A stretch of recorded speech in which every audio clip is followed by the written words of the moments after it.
for the night before Christmas. Ho, ho, ho! Merry Christmas! Santa has been required to make a special stop for the Giuliani family because they may be busy tomorrow night. So I'm here. I've delivered most of their presents. I've saved a few for tomorrow night. But I'm going to be there for all of you tomorrow night. I'm going to have to leave very quickly to go rest. Of course, my favorite reindeer, without any doubt, who leads the whole thing is Rudolph. Rudolph's the red-nosed reindeer. So I want all of you to be ready for tomorrow night. And I want all of you to forget all the things in your life that are worrying you. Because I want you to embrace the hope of Christmas. It was a miracle beyond miracles. If God can do that, God can do anything for us if we ask his help. So this nation may be facing big problems, big troubles. We've faced them before.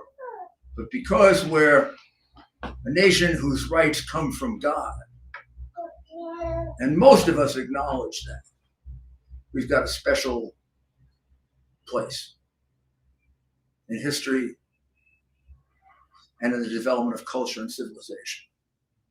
So Santa has got to go rest now. It's a big night tomorrow. If it weren't for Rudolph, a lot of those reindeers get kind of lazy. But that Rudolph, got to tell you, that Rudolph is one hell of a reindeer. Lucky I got him when they were starting to get tired. So Andrew and my beautiful, beautiful granddaughter Grace are going to take over. Right here are my daughter Caroline, my daughter Z, my partner Maria, and of course, Ted, who asks all the nasty questions. Well, Santa, now that I've taken over for a second over here, I got to ask you, I know that Grace is definitely not on the naughty list. But, I mean, I've been reading some of the comments. Am I on the naughty list? You'll find out tomorrow. You are a master of suspense. Santa is not, Andrew, your father tried to teach you this a long time ago, and your sister. You don't find out until Christmas Eve or Christmas morning, depending on when you open your presents, if you're on the naughty or nice list. Santa is not like the CIA. Santa does not give away government secrets. Well, thank you very much for that. We appreciate that. We're much more tight than the American intelligence services, and we don't make misstatements or act politically. Well, thank you for not leaking. I appreciate that. Merry Christmas. And I'll give you a secret one, okay? Because you're a good guy. Well, you have a lot of hard let me tell you a secret.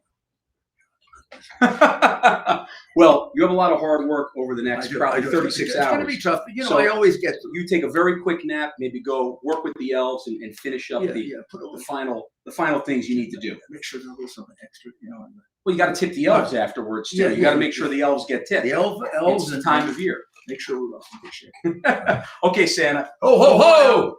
Time to head to the North Pole. Let Rudolph, not the reindeer, let Rudolph know his show is starting. I'm going to take over for a couple of minutes until Rudolph gets here. He's a couple of minutes late for some reason. Well, Merry Christmas, everybody. I should say Merry Christmas Eve. Or I'm a big Seinfeld fan, so Happy Festivus. For those of you that are Seinfeld fans, today is Festivus, which we air the grievances. But in all truth, and I think Santa probably summed it up pretty well for all of us, it's a time of year that think about all of the things that we have in common, not our differences. There's plenty of time for that, and Lord knows we've highlighted that. But now's the time to really talk about what we have in common, even with those that we may disagree with. So for me, I'm very, very blessed, obviously, to have a wonderful family. It's great to see Santa Claus stop by a little early for us here, and to have, it's Grace's second Christmas, but feels like her first Christmas, as she was only a couple weeks old last Christmas. So it's an amazing blessing. And you think about, in spite of all the challenges in our lives, the amazing things that we're blessed with, the amazing love of family, and the hope for 2023 and for 2024. As we said, there'll be plenty of time to talk about what we need to do in 2023 and what we need to do in 2024 to save this country. As we know, the list is long and there's a lot of work to be done. But over the next couple of days, I think it's so important that we spend time with our family, that we realize what we actually are fighting for, what is on the line, that love that's important. Even if maybe we've drifted away from a few family members over the last couple of years, now's the time to maybe make that call, swallow a little bit of pride, and let that person know that maybe even if you disagree with that person, you still love that person. For me, like I said, very blessed with my family here, and to have Christmas and Christmas Eve coming up. We're looking forward to a lot of good food, a lot of football. I'm trying to keep the non-political messages out of it today. And I think this weekend, I think it's probably a pretty good idea.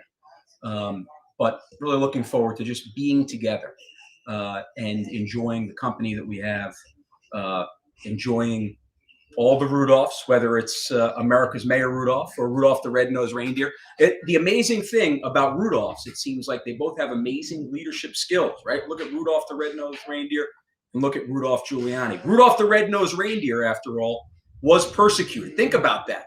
Dasher, Dancer, Prancer, and Vixen, I think it was Vixen, maybe Dixon. But they persecuted Rudolph the Reindeer. And then look at Rudolph Giuliani, America's mayor, also persecuted in this time. But he led Santa's sleigh to the promised land to make all the girls and boys happy. I think there's probably some parallels between that. Do we have any questions over here? It seems like there might be a question behind the camera, unless I'm mistaken. No, of course. Thanks for joining us. America's Mayor Live with America's Mayor Rudy Giuliani, and of course our temporary fill-in host for the moment, Andrew Giuliani, of course, a strong candidate for governor 2022 in the state of New York. And a lot of people are asking, Andrew, what's next for you? Let's get right to it. Good question. Well, I'll tell you what, for those of you that have missed, the reason why I'm filling in right now is Santa Claus actually was here. I'd urge anybody after they get done with the live stream to rewind to the very beginning, because Santa Claus actually stopped by the Giuliani household. And Rudy Giuliani, Mayor Giuliani, was actually letting Santa Claus in. So he had to go and make sure that Santa Claus could get out, could find his way outside of New York City. As we know, there's nobody who knows New York City streets better than Rudy Giuliani. So that way Santa can get his way back up to the North Pole, collect all the presents, and then start, because tomorrow's a very, very busy day for Santa Claus. What's next for me is making sure over these next couple of days that I get to really enjoy this time with my daughter. Like I said, it is my daughter's second Christmas, but she's just turning 13 months old. So last Christmas, she was just laying down and couldn't even sit up. Now she's walking all over the place. So being able to really take this in with my wife, with my father, with my mom. My sister is in town from California. That's really what's next for me. And I'm going to make sure that politically I stay in the battle, make sure that we're doing everything that we can to save our country, save New York State, save the city. There's a lot of work to be done, and we can certainly address that in the new year. Feel very, very blessed to have a father who has been an amazing mentor to me. And this is really a time to reflect on all that. So I really like to spend this time over these last couple of days around Christmas and in the new year thinking about those things that are important.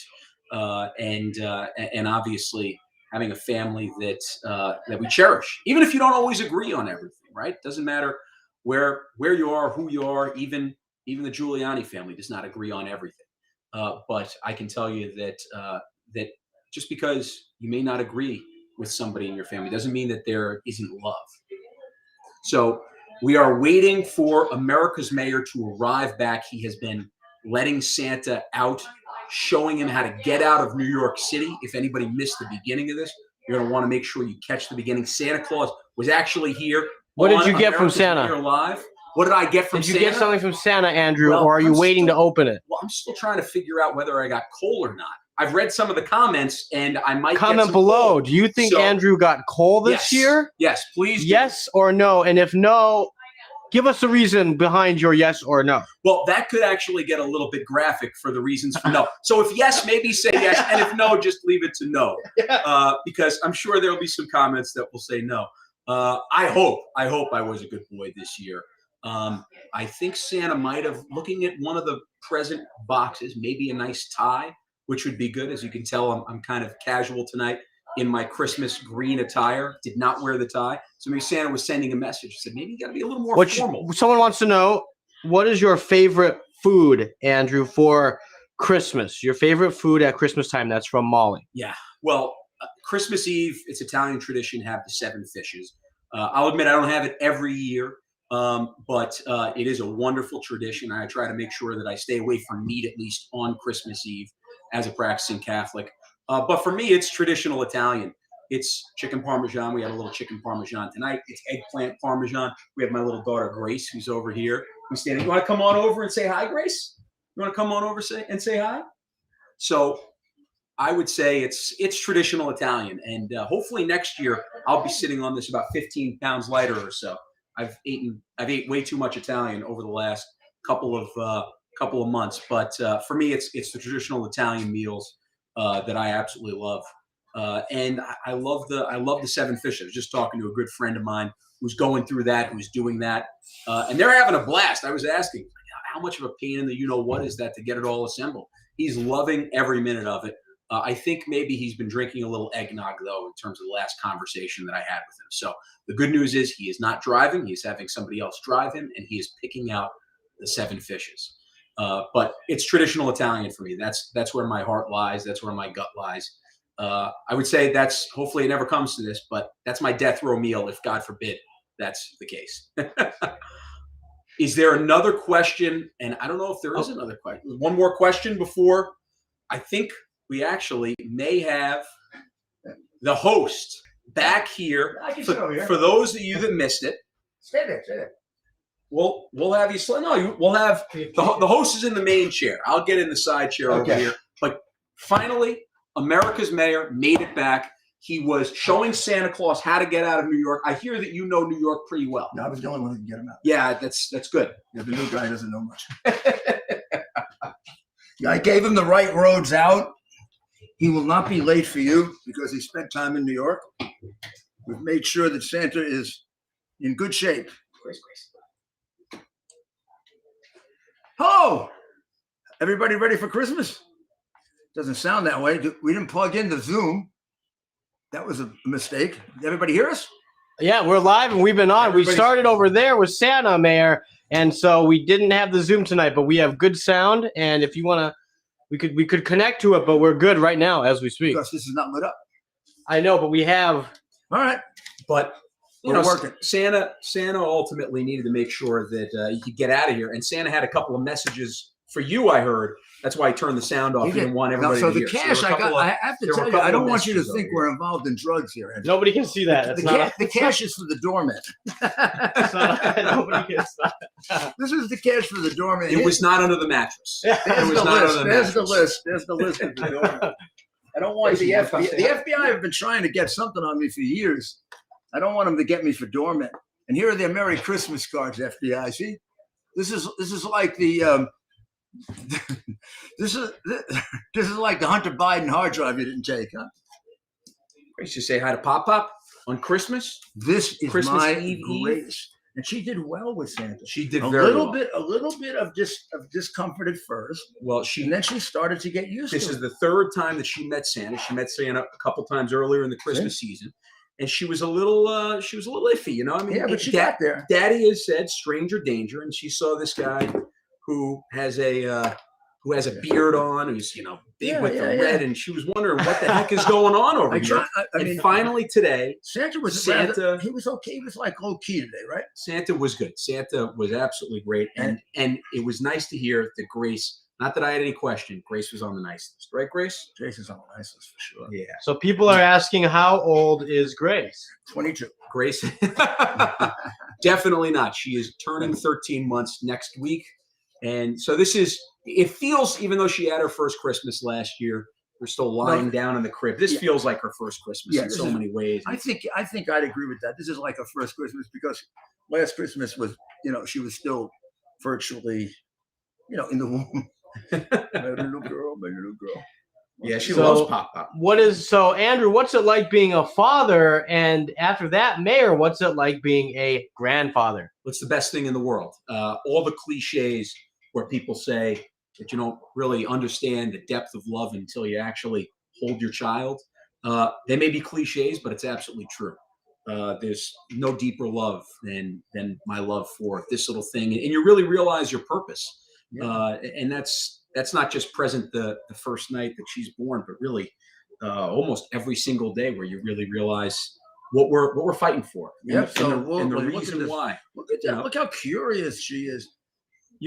I think about and before you answer that question, but I think of you as a grandfather, and the reason why you put yourself on the line as much as you have for the country, for our city, and for our state.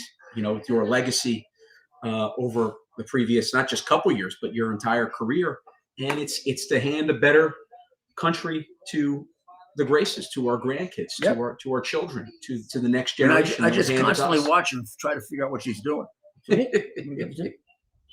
No, I keep it. Okay. What do you want to do with that? You want to give it to me? I hope Oh, every. look, she's I going to hope- put it in the drawer where it I- belongs. I hope Look at this. Look at this. she's smart. Right there in the drawer, and then we got to take it out. Look at We're not going to that. get the scissors. Very important. Look at that. Now you got to keep just a few little lessons from grandfather to father to baby. Got to watch out. You just got to watch them all the time. Just make sure they have things they can't swallow, things that aren't poisonous, things that aren't sharp. Then you can have a lot of fun with it. So now she's going into a drawer. The drawer has a scissor in it, so you keep your eye on it and you close the darn thing. She'll forget about it if you close it. And when you think about it, this might actually be one of the dumbest things to say coming out of your mouth, but you don't realize it until you actually see the child in action. They are learning everything for the very first time. So Okay, well, let's see what she stove goes. is hot. Look, you see? Thing is sharp. Okay, see Don't that? touch that, right? You see that? That's a good First example. thing she went for. So now here's what we do. It disappears. It's there no more. Hey, Grace, We got to teach you how to go after the cash. That's what we have to teach you to go after. a lot of Go money after over the there, cash Grace. right For there. the doorman. She's You want too a little- honest. She's too honest. Hey, for that. Grace, you want a little cash? She's too honest. American Thanks for joining stamps. us. America's Mayor Live with America's Mayor Rudy Giuliani. So this on is what the next couple of days is all about. And it comes about because of the birth of the baby Jesus, right? That's why we're getting to celebrate it, not because of anything we did. And I think we have to remind ourselves of that. And then we get to enjoy our children, our grandchildren. I enjoyed my children tremendously at Christmas, putting up little toys for them, building things I had no idea how to build. You're Half the pretty good time, at it. You were pretty good. yeah, pretty good at it. I was better at the boy things than the girl things. Caroline's first dollhouse, I think, fell apart. I told her this is what happens when there's a hurricane. Get her ready for city problems mayors have and stuff. But they were wonderful kids. I mean, I had two wonderful kids, and I look at Andrew and I look at Z, his wife, who's like my daughter, and I say that Grace is a lucky little girl that has two such loving parents. It's great to see your child be a good parent. I didn't even think about that before she was born. First time I saw Andrew hold her and then hand her to Z, I said, oh my God, that's really important. He's really a good father. That's probably the most important thing. We live in a complex world, and the only way we're going to fix it is with the little things, the simple things. That's what they've tried to destroy on us. That's what communism tries to destroy. It tries to destroy the simple things that are the key to life: family, God, morality. That's the key to life. And Marx tells you straight out, I got to destroy that in order to take you over. And boy, he's done a pretty good job in the U.S., right? So we got to get it back, and we will. We will. To your point, you obviously have a lot more experience than I do, but on the days where I'm feeling a little weak or a little bit down, maybe feel like the odds are against us, I look in my daughter's eyes, and it gives me the strength to make sure you fight that next day, fight that next battle, and Absolutely. make sure that it has we're to be moving done on. for her, so and it gives you the perspective, as we said before. so she can grow up in the same country you grew up. That's exactly right. And that's my job is to pass it on to you as good as it was passed on to me. I'm not sure we're there right now, And your job is to do the same. But right now, I think that my generation is failing. Ted, plug this in. Let's see what happens if we don't get better sound. I think one of the reindeer kicked it over coming in. I think that's what Did happened. they get off okay? Did they leave okay? Well, How did you see yeah. Santa out? Yeah, I got Santa out, and I had to say hello to my friend Rudolph. Of course, someone you've been mistaken by for. far is the lead reindeer. I mean, there's no, you know how they have disputes about captains on football teams. And one of the things that Santa was complaining about was next year he was asking when he comes into New York City, south of 60th Street, will he have to pay congestion pricing with all those reindeer? And the reindeer, it's like one of those big rigs. So it's, you know, it's not going to be $18 or something like that. I think we're talking about, you know, the three figures. He might need to tap into some of that cash that you have in order to pay the congestion pricing we fee may in have New to York. do that because New York is anti-God, and New York is anti-Christmas, and New York is anti-everything that's, I mean, that's why it's the state and city people moving out the most. It's anti-capitalism, it's pro-socialism, it's pro-communism, has very little regard for God. Santa, oh my goodness, Santa's like a joke in New York. So all these very, very intellectual. I know They're very intellectual. you look very intellectual. They don't believe in Santa Claus. So I know that we're trying to be a little bit more talk about what brings us together rather than separates. But one thing that's on my mind today that probably is I'd like to ask you about. I found it kind of shocking that the state assembly and the state senate in New York gathered for a special session, and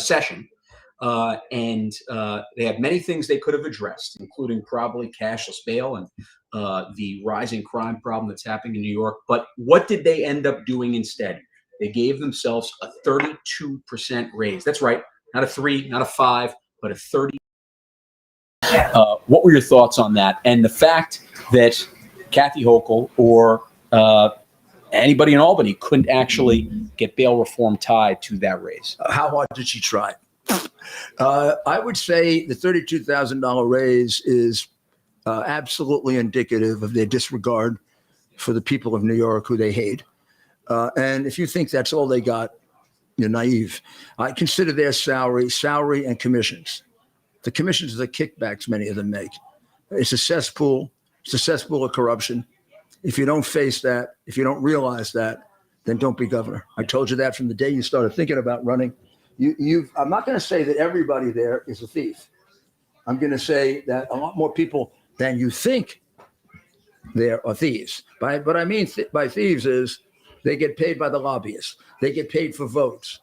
They when they get deals like Hochul did for the stadium, they cut their husband in for a couple million. Yeah, and for those of you who don't know, in New York, for those same people that granted themselves a 32% raise, there is no limits on outside income, at least for the next couple of years. Still no limits on outside income. Yeah, so there I mean, are many other ways. Some guy wants a contract. He hires somebody for $200,000 a year for a no-show job. You know how many of those are in Albany? The reason the New York state is the most dysfunctional state in the country is it's the most crooked. Maybe California, maybe Pennsylvania, maybe New Jersey. That sounds like the naughty list to me. It sounds like the Democrat list to me. It sounds like the naughty list. Sounds like the crooked Democrat Party, which is rotting from the head. And if we don't fix it, we're not going to have much of a country. But that's the job for after the first of the year. Yeah, that's the job for after the first of the year. And it's the job of educating over and beyond the censorship.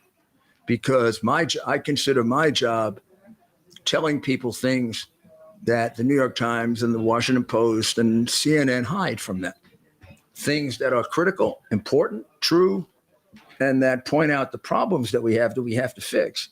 But since they want an elitist society that they control, they want to crush you, the average man, an average person. They just want to crush you because you're nobody. You're not smart. That's the view that has unfortunately developed. Well, getting back onto Christmas and the spirit of Christmas from Albany, which Albany seems very far away from the North Pole. We'll say that. Oh my goodness! Actually, although geographically it's in the right direction, morally it's in totally the opposite direction. Yeah. So maybe for those that we disagree with politically, that we're going to be gathering with over the next 36 hours, what are some things that we can focus on that bring us together, even at a time when so much, when we're in a place as a society where we feel, and certainly I think justfully so, that so many on the other side are trying to destroy us on the conservative side. Maybe Elon Musk gave us something to talk about. Maybe we should talk about whether we really believe in free speech.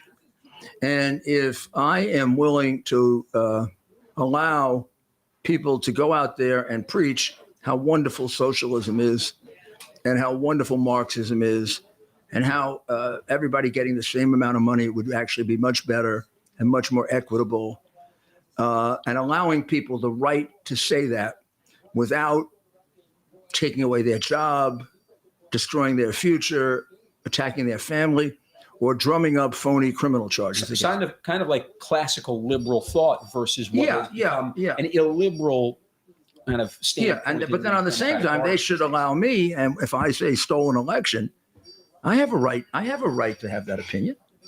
You may think I'm crazy, but I have a right to have that opinion. I'm not hurting anybody with that opinion. If you want to look at the evidence I have, fine, I'll prove it to you. If you don't have to. And if I show you my evidence and you don't agree with me, fine. I'm not going to do anything to you. But I have a right to my opinion. It's probably based on a lot more work than your opinion. And I would like it to be respected, not treated as if I should be suspended from the bar as a danger. You know why I'm suspended? For being a danger. So we have to respect that the people who have different views than us can say very, very jarring things. And, sticks and stones can break my bones, but names will never hurt me. It really is true. And it's a simplistic way of describing what our founding fathers believed, that there's almost no words that are too dangerous. Maybe yelling fire in a crowded theater. But that wasn't the beginning of eroding the First Amendment. That was the end of it. That's about the only thing. So if we could begin to respect each other's opinion and say, well, I understand why they have this equity thing. They feel they've been oppressed for such a long period of time. I don't think they've been oppressed as much as they have. I think they're reading history wrong. Let me tell them how I think history played itself out and discuss it without getting angry at each other and understanding that there's enough room for both of us to have our opinions. That is the only way a democracy can exist. A democracy ends when you have one opinion. Yeah. When you have politically, these books that are coming out now, there's one way to say, right? Well, there's one thing, Stanford put out a thing, we can't call ourselves Americans because it might insult the people in other parts of America, because we're asserting that the U.S. is the best America. Where does that end, though? How does that end?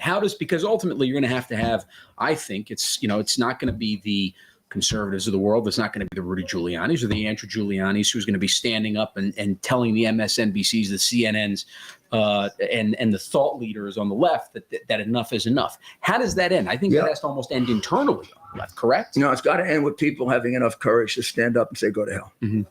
People don't believe that. Yeah. People don't want to see statues of Thomas Jefferson torn down.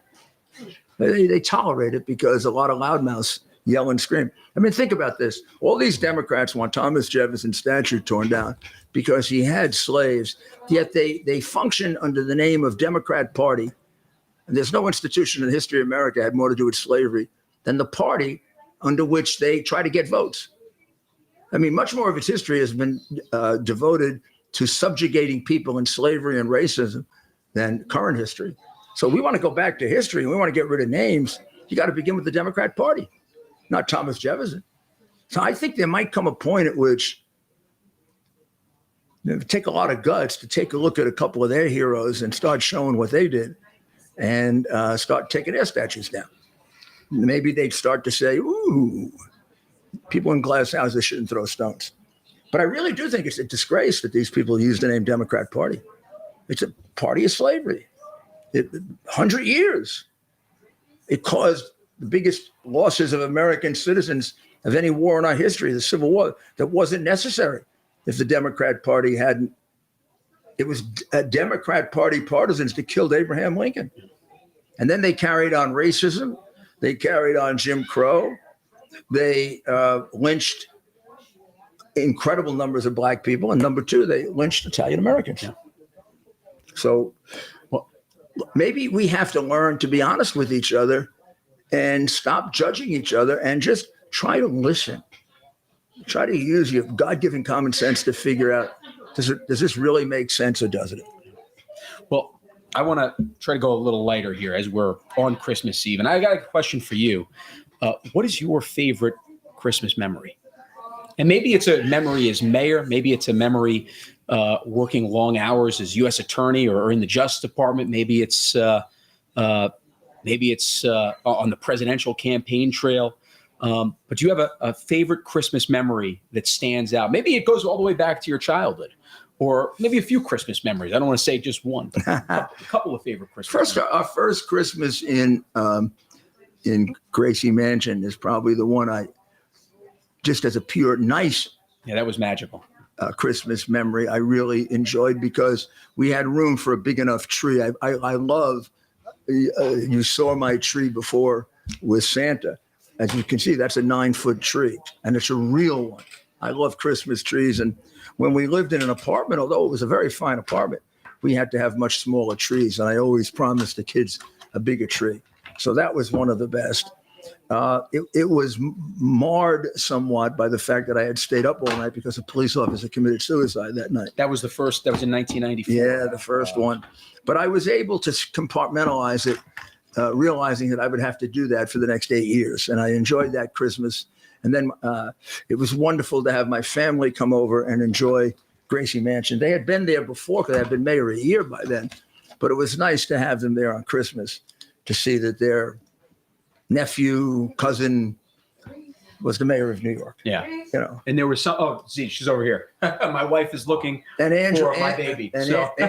Andrew could run around and do everything he wanted in the backyard, Yeah. which was a lot. There was. And I And tell we you, had our Coley by then. and you mentioned having the family over there. And I remember Christmas Eve, we'd have 50 or 60 people, family, friends that would come over.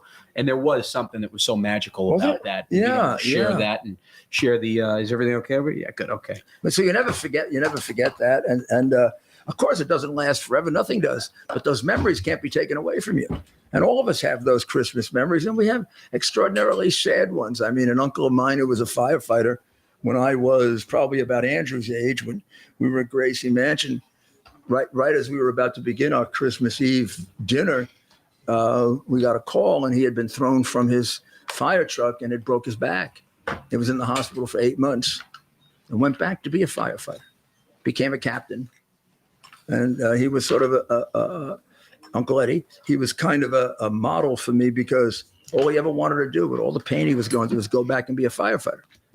But I remember my grandmother was crushed. It was her second youngest son. She never wanted him to be a firefighter. He had graduated from City College. He was going to be a professor, but there was the Depression, and it was the best way to earn a living. And once he became a firefighter, she would try to get him out to teach, and he was there 27 years, 2 major injuries. But that was a bittersweet one because I didn't know if he was going to live, didn't know if he can live or die. Then I remember very, very, You had 5 uncles that were police officers and one who was a firefighter. 4 right? police officers, 1 of 5. That's right. I remember a Christmas, believe it or not, couldn't have been more than 4 or 5. It's the only memory I have of it. But we had this big giant Christmas tree, much too big because I probably inherited this from my father. My father went and got we lived in a 2-family house in Brooklyn. And my father went and got a Christmas tree that was bigger than the house. Then he required him and my mother to decorate it. And they decorated it, but it was never stable. So it stayed up for Christmas. The day after Christmas, New York City got one of the biggest snowstorms in its history, exceeded by a snowstorm when I was mayor, because I beat their record. And I cleaned up snow much, much faster. And not only that, I made a big deal out of it. But okay. Well, the morning after Christmas with all my presents under the tree, I'm about 4 years old, right? 5, something like that. I'm playing with the trains or something because they used to have trains then. And I knocked the tree over. You knocked the tree You over. knocked Huh? it over. Not on me, thank goodness, but on sure. My Was mother, this one of the big tree? yeah, my mother opened it. It was near a window. My mother opened the window, got my grandmother. My father was out working, threw it out. And when it came in, it stood up perfectly outside in the snow because we had this gigantic snowfall. I didn't know that. This is the first time hearing that. When my father came home, he was in a state of shock. And he thought maybe my mother had decided quite smartly that the tree was going to get very dry inside and we were making a nice outside celebration. And he walked in and he started saying that. And I was about to tell him, no, mommy threw it out. And my mother went like this. That's amazing. That's So- amazing. What's your, and I think I know the answer to this, but what's your favorite Christmas movie? Oh, can't beat it. Yeah. It's a wonderful. Yeah, me too. Me too. Can't beat it. We've Saw it the first time. I don't know how. I was a baby when I saw it the first time. Probably when I saw it the first time, it might not have been that popular. You know, it was not that big a hit as it got nominated for an Academy Award. It was considered artistically a great movie, but it did not have a great audience or Really? make a lot of money. Really? It was a sleeper. Wow. And then it got sold. They didn't keep it. So it went to all the television stations that started to develop in the 50s, Mhm. and they had nothing to put on. right. So they'd all put on Really? It's a So Wonderful Life. It took, and It's a Wonderful Life came out in the around 44 or so. 44, but it became popular around 52. So it took about 7, 8, So 10 from years. 53 to 60, it was the predominant, that and Alastair Sims' version of Christmas Carol called Scrooge. Yeah. Those two were on constantly because that's all they had. Yeah. But beyond that's all they had, they were two brilliant movies. What's your favorite for both of you Yeah. now? Your favorite Christmas movie from the past 30 years. So since 1990. Elf for me. I think it's fun. I know it's a comedy. But I think it's hysterical. And you've got James Caan, God rest his soul. I think just passed away this year in the last couple of years. Will Ferrell in New York City.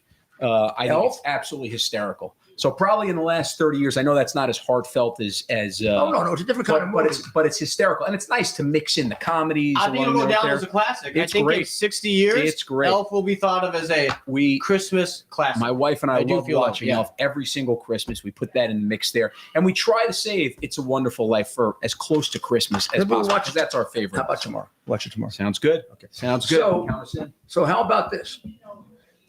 I can't do "It's a Wonderful Life" for after "It's a Wonderful" as the best after. I can do a couple. I like Elf a lot. You saw Elf recently. I Was did. that I your watched first time it or again. No, third time. I really enjoyed it. I also saw Bad Santa recently, Bad Santa is great. Too. and I think it's fun. That's real fun. Is that based in New York or no? No, No. I don't know where Yeah, Bad Santa Elf's is almost based. as much a New York movie as like a Christmas movie. Yes. Yes. Yeah. Home Alone. Home Home Alone. Alone is great too. That's Home a Alone Chris. is That's a great, New York. too. Which one? Do I have to ask? Do we have to ask? You know The why? former mayor of New York. You know why? What's your favorite Home Alone? Which one? Number two. You know why? Not In because New of New York. Because Because I took him alone to see it. that's right. And I had him, and his mother dressed him up in all this extra stuff he didn't need. This kid I knew was like me from the very beginning because he doesn't sleep, so he doesn't get all that cold. But his mom gets cold, so she puts all these clothes on him. So we get into the movie theater, and he takes off the jacket first. Then he takes off the number 2 jacket. Then he takes off the sweater. Then he takes off the number 3. I'm sorry, how much stuff you got here, Andrew? It's all piled up on him. He's laughing, enjoying himself, eating the popcorn, throwing the popcorn around. The kid is hilarious, right? So now I got to gather all his stuff as we're leaving the movie. So I lose sight of him for a second, gathering and Andrew's gone. Andrew. He ran out of the theater, I guess kind of mimicking the movie. Yeah, He went and hid somewhere. I did. And this was a 4-level New York theater, and I can't find him. And after about 5 minutes, you panic. So first of all, my wife's going to kill me. Second, somebody might have taken him. Who took him? What kind of strange people were here? Also, who would believe that a kid gets lost after going to see Home Alone Home Alone Lost in New York? Yeah. So finally, I'm up one level, he's down a second level, and I hear this kid crying, "Man, Daddy, Daddy!" I said, "Oh wow, thank God!" And I found him. Yeah, those are great ones. Those are Christmas memories. The Home Alone movies, and then It's a Wonderful Life in terms of just a pure classic. Yeah, I mean, there are so many more. I mean, you miss a lot. I like White I Christmas. almost every time. I like Bing Crosby and White Christmas. Miracle on 34th Street. Miracle. I just watched that one. Yeah, I haven't watched it this Christmas season. I have to watch that. Okay, so Andrew, Mayor, give us some good suggestions for the sons out there. And we're both sons, of course, and now you're both fathers. What's something that they can get their father? And you can't say tie. Don't say slippers. Come on. That was on my cheat sheet. I have my cheat sheet. Yeah, give us something, right? Here. Yeah. I mean, give us something. Give us something else. Well, here. okay. This is not a creative idea because my wife actually got this for me for Father's Day, but it was probably the best gift that I got. It's going to kind of sound like one of those traditional father gifts. But actually, I'm going to ask in the other room, do we have, look at that. Somebody was also watching the live stream. Look who else there. is watching. So I had a version of this on for me, given by my wife on Father's Day, and I absolutely loved it. It was one of the best gifts. So we decided, really my wife decided, because she's the one who has the brains in the family, to get this for Pop-Pop. And we got that as a Christmas gift. Hey, this is my little Grace. If anybody looks and sees the resemblance, come here, Grace. This is my little Grace. You're on the socks. So those actually were imprinted, Grace. back when she was about 5 months old, and her picture on the socks. I actually wore them during one of the debates. I didn't wash them that time. I took them right off because I didn't want them to smell too bad, but I also didn't want them to run. So I think anything personalized, so anything that, look, anything that actually it reminds you of the people you love the most. You can get the most expensive gift, sparkliest gift, jewelry, but when I see that, when I think of my little one, it just when I go back to my childhood and even beyond that, I don't really think of Christmas gifts. I think of Christmas. I don't know why. I mean, I've got some wonderful Christmas gifts. I've got very, very meaningful Christmas gifts. I've got very expensive Christmas gifts. I've got very beautiful Christmas gifts. I got Christmas gifts I loved. But if you ask me to, you're right. Often those are mutually exclusive. No, they don't have to be. I'm not in any way saying Christmas gifts are not important. And if you want them to be expensive, fine. And if you don't, fine. But really, how many people really, when they go to remember Christmas gifts? I think you remember the act of giving. Yeah. I think you remember, like if you're a kid, you remember being in bed at night thinking Santa's going to come, and then you come down and find all the things Santa had for you. But I really doubt you walk, maybe there's a bicycle one time or something, but that isn't really the thing. It's the feeling that you're going to be treated special. Yeah. And I think it's the spirit of Christmas that gets you more than the gifts. I couldn't agree more. That's really, really beautifully said. And it's absolutely right. I think it's, a lot of times people don't remember exactly what you said. They get left with the feeling that you leave them. And I think that's what the Christmas spirit's all about.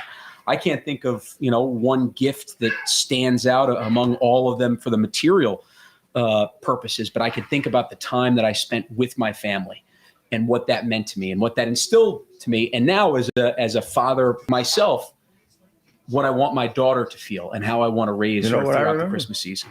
I remember the ones you never got because I couldn't put them together and I threw them out. And Caroline, you were easy. I'm a boy. I put his boy stuff together. He get a little fort. I don't understand. You don't have to put coal together. I remember putting a little fort together for him, a little police station for him. Caroline had this beautiful, unbelievably gorgeous dollhouse. And it cost, in those days, a fortune. And your mom was I think your mom may have wanted it as a little girl. And her family couldn't afford it like my family. We weren't, we were not rich, but we were more successful. You know? So your mom got to get, and I told her, we got to get somebody to help me put it together. She said, no, you can put it together. You're very smart. 5 o'clock in the morning. I'm still sitting there. I haven't even gotten the kitchen together yet. I'm working on it. But these things are I got a big hand. These things are so small. You go like this, you go like this. And I spent most of my time, and they had a good Christmas. I had a bad one. I spent most of my time cursing, which Santa held against me. I cursed every one of Caroline's little things. I got them together, but I cursed every single one of them. It was terrible. And Andrew will be experiencing that soon. I can tell you, guys. He has this girl too. And they still make these gifts. They're 1,000 pieces. And they always missing one. Very detailed. Yeah, there's always one piece that's missing. One piece that's the wrong. You look around like crazy. Put A and B and C. Oh, I got A. Isn't that wonderful? I got B. Where's C? Did I lose it? I didn't throw everything. I put it all over here. What happened to C? Oh, yeah, that's common. That's common. You know what I always enjoyed? I'll tell you what I always enjoyed. Anytime I get like a Yankee thing or a Giants thing, come on. right? Every once in a while, I remember the first time the Giants were in the playoffs when I was a kid and old enough to remember. I think we got tickets to go to the Giant playoff game. That was something that really was something that stood out in my mind. Something so that way we don't get the whole sappy answer each time. I can give you actually something that was really great. The Giants playoff tickets the first time. Unfortunately, they lost that game, but they've won a couple Super Bowls since, so we can be happy about that. You can hold on those playoff tickets this year, fellas, at least for now. The Giants are looking good. They're in the playoffs. They won a big game against Washington. They won against the Swamp. They beat the Swamp last week, and they are in a good shape for the playoffs. They probably need to win one of their last 3 games. I'm knocking on wood because I hope I didn't just jinx them. It's a tough schedule. But it's a tough schedule. They have to go to Minnesota tomorrow. Remember, all the football games, except for a couple of them, most of the football games are tomorrow on Saturday, and I think they're going to have a couple of football games on Sunday for those football fans because of Christmas. So, 1, 4 o'clock, and 8 o'clock tomorrow. So how does it work? So the Giants got a nice little lead on the play at Minnesota tomorrow, and Minnesota's miserable Washington prophylactics. Commanders. Right. The Christmas spirit is alive, isn't it? No, but tell me the truth. Isn't there a prophylactic named Commander? Well, they've had 3 names in the last 2 years. What was the other one before that? The football team. They were the Washington football team. So now there isn't anything dirty. Now they're the Commanders, but thankfully the Giants went in and got the win. Actually, right now, the NFC East is so strong that for the first time in football history, all 4 teams from the division, if the season ended today, would make the playoffs. That's how. And the Giants would be like one up. The Giants would be number 3 out of 6 4 seed probably or something like that. So who would they play? Right now, would they play Minnesota? Maybe Minnesota, who they're going in to play now. Maybe Minnesota, maybe San Francisco. Minnesota or San Francisco would be how it would line up. So this is the Giants have faced us a few times. Yes, where they got to play the same team to get in, and think the of same the Patriots in for Super Bowl 42. And they lost. They lost that game. No, they almost broke up. Yeah. The last game of the season, they almost broke up the perfect season, and it fell apart in the last quarter. Yeah. But the reality is, and everybody will say, it gave them the confidence that they could beat the Patriots. And actually, said, we can play and play for play, and Eli came away with the feeling. Actually, he said it. The team that wins this game is the team who possesses the ball at the end. Yeah, we're just as good as they are. Yeah. And actually, everybody remembers that one. But 4 years later, when the Giants won the Super Bowl a second time, they played Green Bay in the regular season. And Green Bay at the time was undefeated and putting up offensive records. And they played them really close. They lost by a field goal, and that gave them the momentum. He's a Green Bay fan. We got a Green Bay Packer fan behind us over here. Both of your Super Bowls. I can see why you're bitter. It's been a tough year for those Packers. Tough for the Packers, but both of your Super Bowl years, you beat the Packers, I believe. The first one with Brett Favre. That's right. We threw Brett threw one of his classic playoff. Of course, you were favored to win, Lawrence Tynes, and we beat you at Lambeau. And Very cool. We won all the away games to get in. Yeah, and that was in 2011. And then we did the impossible. That's right. We beat the undefeated New England Patriots. And most of the NFL, I think, was rooting for you guys to win that one. So as of now, the Giants are sitting in the 6th seed. Of course, for all of our football fans out there, the Giants, the mayor and Andrew are both big New York Giants football fans. They're looking good for the 6th seed, which means they would likely play at obviously the 3 seed, which will likely be the winner of the NFC West. Right now, that's the San Francisco 49ers. Okay. But not Minnesota. Always tough to have to go across country. Not Minnesota? It is. Minnesota is the 2 seed. as the leading the NFC North division. They're the 2 seed. Okay. You guys are So no behind- matter how it shakes out, You know, The Cowboys, the Eagles are likely. I think that they have it. They're going to win the division. Yeah. Cowboys are 2 games ahead of you guys at least with 3 to go. So you're looking at the second wild card spot, which is the 6th seed. So we have had great success against San Francisco. You know, you have in the playoffs going back to the 80s. Our very first Super Bowl, we beat them. Yes. We beat them to get in the That's Super Bowl. right. Montana out one of the games in the second run, right? The second run. It did help that we put him out in the second quarter. And he went to the Jersey hospital where they worked on him very slowly. So big I don't sports believe they do that in weekend. New Jersey. No way. So big sports weekend. Of course, coming up. Just a few minutes here to go. Thanks everyone for joining us. We've had a very special guest for the hour. And Merry Christmas to everybody. Yeah, please. Merry Christmas, in case we forget. And I know you're not a massive Seinfeld fan where you haven't seen all of them. You were on Seinfeld, by the way. I was. The last Almost year. got an What Emmy episode? Award for Do we that. know what season? What episode? Well, I remember. Comment he- below. I you remember know exactly this. what it was. I bet you we have someone that knows that in the comments. He actually filmed it. He filmed it the day after he was elected. You mean It was he one of the taped first it? things. He taped it. He Right, taped we it used to put it in the the day after he was VHS. elected. And he ended up playing himself as mayor, but he was recommended to try frozen yogurt, which the frozen yogurt in the episode actually ended up actually had sugar in it, had more sugar, and so he put on weight because of that. And he announced an investigation into Kramer or Seinfeld or something. So it's you played well the mayor. worth watching. You played the mayor He in played the himself. episode. It's well worth watching, and they mentioned you a few times throughout it. I would say of the things I did, that and Saturday Night Live, I get the most people in airports and elsewhere to say, I saw it, even though it was a long time ago, because they replay it a lot. Especially And for those Seinfeld fans, people happy love Festivus. December 23rd is Festivus, which is George Costanza's father would put up the poll, and they would air the grievances. It was dreaming of a white Festivus. Yeah, exactly. It was very different. Than that. There was a lot of yelling and all that. So exactly. So that's for all you Seinfeld fans. We passed the soup place recently, and No, I the mayor showed pointed Ted out the soup place. the place soup where the Nazi. no soup for you. No soup for you. Give Careful me- with the N word, right? This day and age, We were- YouTube. we were YouTube's like- quick to cut us We were off. like the soup Nazi city for a while when we had to have our papers in order to get into the restaurant. You will have to have your papers to come into this restaurant. Mayor de Blasio says you must have your papers. I've noticed one thing, I could get gentlemen. Even the If debates. you don't show us your papers, there's a train to take you to. Well, you find Did out when Santa you take get the there. last few years off? How did he handle COVID policy? Was Santa having to kind of throw the presents from like the top of the chimney so he didn't make contact?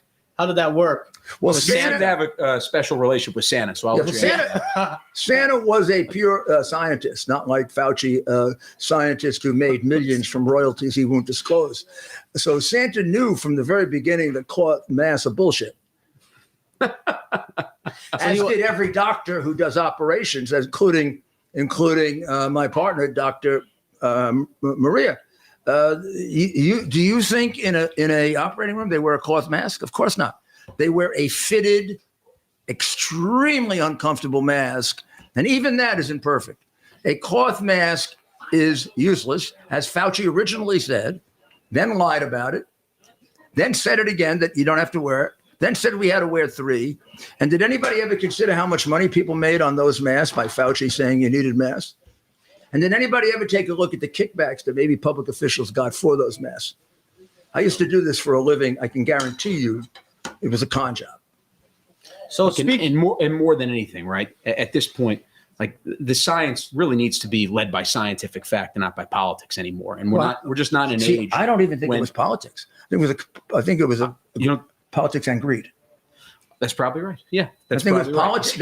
right. I associate politics with greed. Yeah, no, So that's the politics was let's hurt Trump. fair enough. The politics were everything in 2020 was how can we cheat Trump out of the election, Right. which came down to covering up the hard drive. Yeah. But let's cheat Trump out of the election. But there was a second part that had nothing to do with Trump, and that is for a long time they knew they could make a fortune on vaccines. They also know that vaccines are not terribly efficient for viruses. Most viruses, you do not develop a good vaccine. So therefore, your first approach to a virus is treatment. What they did was they didn't treat anybody. And then when treatments were suggested that were working, they lied about them. because they were making fortunes. Now, Dr. Fauci is the highest paid federal employee, or was, but he also got royalties, and he will not disclose where the royalties came from. I will withdraw my comments if those royalties didn't come from places where he had a conflict of interest. But if my comments are right, then Dr. Fauci should be honored appropriately with lifetime in a federal prison. Look, we have a new Congress that's going to be sworn in now in about 10, 12 days. I think it's very fair that that Fauci show up for, and I certainly hope Show us the millions, Fauci. And I hope that he is honest with the American people, and I hope that the Republican Congress can actually. I hope he is. How too. confident are you so too that the incoming Republican Congress will hold people accountable for what they've done to this country the last few years? How confident are you? Show me is what I want to see. We're at the point now where I need to see our representatives, once they get sworn in, to actually show me their actions. They've made their campaign promises. We all know what they are. We have a record of them, but now's the time to actually see it. Not now, on January 3rd, January 4th, January 5th. I want to see what the first month, first 100 days are like for this Congress. We need to see action standing up against this administration and standing up for transparency in our country again, right? Whether it's from a health perspective, whether it's from a First Amendment perspective, whether it's transparency for a $1.7 trillion budget. We deserve to know where our dollars are being spent. That's the purpose of this next Congress. I agree. I would say I have confidence in some of the people that are leading it. I certainly have unparalleled confidence in Jim Jordan, and I think he does have a powerful place in this Congress. I believe Representative Comer is beginning with the right attitude and setting a high bar for himself. And as Andrew says, we have to see if he reaches it, but it's still pretty impressive that he's setting a high bar for himself. And I do know that there are a number of members of the House, I distinguish the House from the Senate, that are truly concerned about this as patriots. And therefore, I don't think they're going to stop short. The problem they're going to have is they have a Justice Department that's crooked. And the Justice Department is not going to go after any Biden person. Even this whole situation with Hunter is going to be, traffic ticket. It could be tax evasion, give us $10. When the man committed or helped his father commit 30 years of millions and millions of dollars of bribes and sold us out to our enemies. So I'm pretty confident the Republican House will do its job, but I think it will get thwarted in every step of the way by the crooked Attorney General and his politicized Justice Department. So we got 2 minutes left. What's a good closing Christmas message? Good closing Christmas message for the Christmas holiday. Good closing Christmas message is that ultimately, we have the power to take this country back and to make it the country that we want to pass on to grace and all the graces. We got to have courage to do it. And we have to believe in Jesus Christ and pray to him for his help. We're not going to do it on our own. And if you don't believe in Jesus and you believe in some other form of religion, then pray to your religion. And if you don't believe in religion, then believe in ethics and goodness and decency. Wouldn't be a bad idea to follow the ethics of Jesus Christ. But it's bigger than us. And if you can realize it's bigger than us and we have to organize and we have to have faith in something a lot bigger and a lot more beautiful than communism, we're going to prevail. Merry Christmas. Grace, you say Merry Christmas to everybody? Merry Christmas. Still working on Merry Christmas. Probably next Christmas to see Merry Christmas. Does he looks a little bit like Santa Claus? No, not he Santa Claus. doesn't. Just a little bit. There's a little resemblance there. Yeah. There's a little resemblance. Daddy, Pop was actually showing Santa Claus how to get out of New York City because Pop, and you'll learn this, knows New York City very, very, very well. I helped him a lot. I helped him with all the other children, your friends. Well, you're going to say Yes, Mama. Christmas to everybody, right? And you're going to have a very Get a little sleep because tomorrow is Christmas Eve. And I got a report during the show that Santa got back to the North Pole and he is now sleeping. Yes. Well, that's good to hear. He needs to get some rest. He does. The elves are on their final push right here. And he's gonna have to get up early tomorrow because Christmas Eve, and he's gonna have to get. I guess he starts in Australia, right? He probably starts in Australia. Yeah. When he's this way, am I right? I think that's right. Think But he never tells anybody. Yeah. Oh, he does. He didn't even let you know leaving. Never lets me know, even though I'm when you were related to Rudolph. When you were mayor, did he give you a heads up that he was coming in the airspace? He did, because the police department, helped him. Okay. Because there was the first couple of years after It's a very Jenkins busy left us with 2,000 murders, we had to, we had to be careful You gotta because make sure they would have murdered Definitely. Santa Claus, and of course in Philadelphia they would throw snowballs at him. So. Literally, that happened. But I just want to say to you, to all your families, Merry Christmas. And I hope you guys have just an absolute wonderful, wonderful holiday. And Merry Christmas to you, Dad. And I hope you have as wonderful a family as I have, because God has blessed me. I'm a very, very lucky man. I hope you're very lucky.